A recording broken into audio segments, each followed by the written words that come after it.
आज हम चलेंगे उस अद्भुत क्षण की ओर जब श्री कृष्ण ने अर्जुन को दिखाया अपना विराट स्वरूप, एक ऐसा रूप जिसमें सारा ब्रह्मांड समाया हुआ था।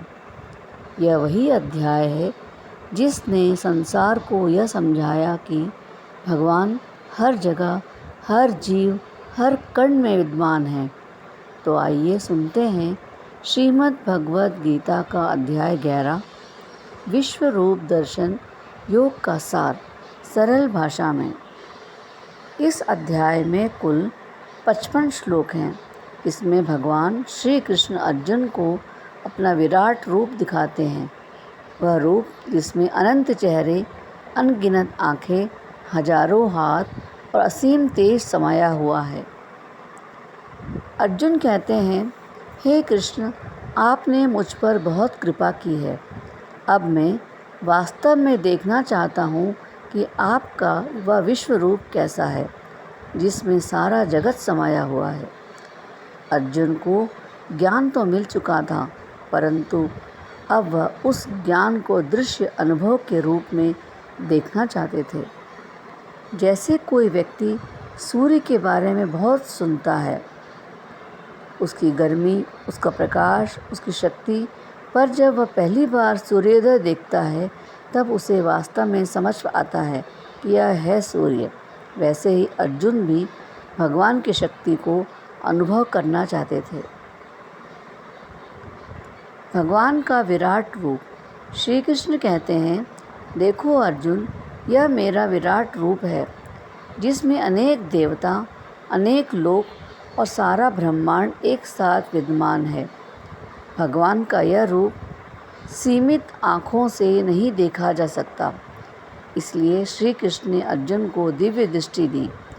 अर्जुन ने देखा, भगवान के शरीर में अनंत मुख, अनंत नेत्र, अनंत हाथ और तेजस्वी प्रकाश है। यह दृश्य इतना अद्भुत था कि अर्जुन विस्मय से भर गया। अर्थात कल्पना करो जैसे तुमने रात के आसमान में लाखों तारे देखे हो, फिर सोचो कि वही तारे, ग्रह, ब्रह्मांड सब किसी एक दिव्य रूप में एकत्र हो। वह दृश्य मनुष्य की कल्पना से परे था। विनाश और सृजन का अद्भुत रहस्य।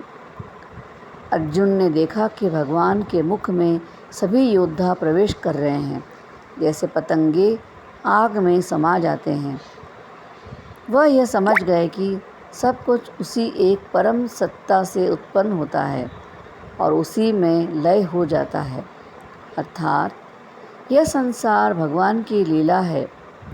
जन्म और मृत्यु, सुख और दुख, जीत और हार सब उसी की योजना का भाग है। जैसे एक नाटक में सभी पात्र आते हैं, अपना अपना किरदार निभाते हैं और फिर मंच से चले जाते हैं, वैसे ही जीवन भी एक दिव्य नाटक है और श्री कृष्ण उस नाटक के परम निर्देशक हैं। अर्जुन की स्तुति और समर्पण।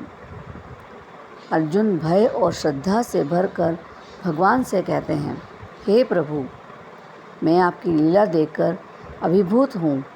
आप अनंत हैं, सर्वशक्तिमान हैं। अब कृपा कर अपने शांत स्वरूप में लौट आइए। या अर्जुन को यह बोध हुआ कि भगवान केवल प्रेम और दया के सागर नहीं, बल्कि न्याय और शक्ति के भी प्रतीक हैं। उनके बिना कुछ भी संभव नहीं। अर्थात जैसे जब बच्चा पहली बार पिता की सच्ची शक्ति को देखता है तो डर के साथ सम्मान भी महसूस करता है। अर्जुन का भी मन श्रद्धा से भर गया। भगवान का संदेश। भगवान श्री कृष्ण कहते हैं, अर्जुन, यह रूप देखने का सौभाग्य किसी को भी नहीं मिलता।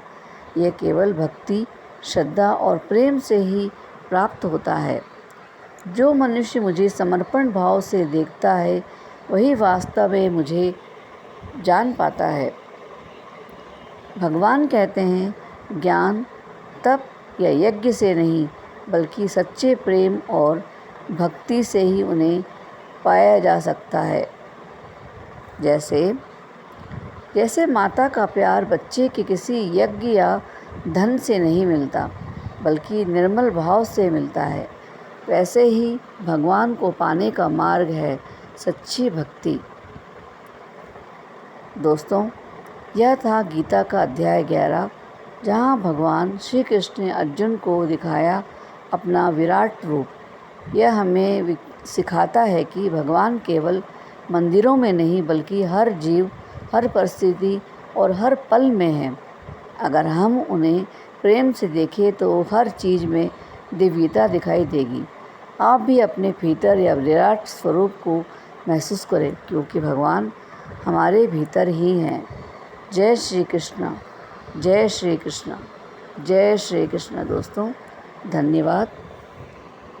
अगर आपको ये वीडियो पसंद आए तो वीडियो को एक लाइक ज़रूर करें और कमेंट में जय श्री कृष्ण ज़रूर लिखें।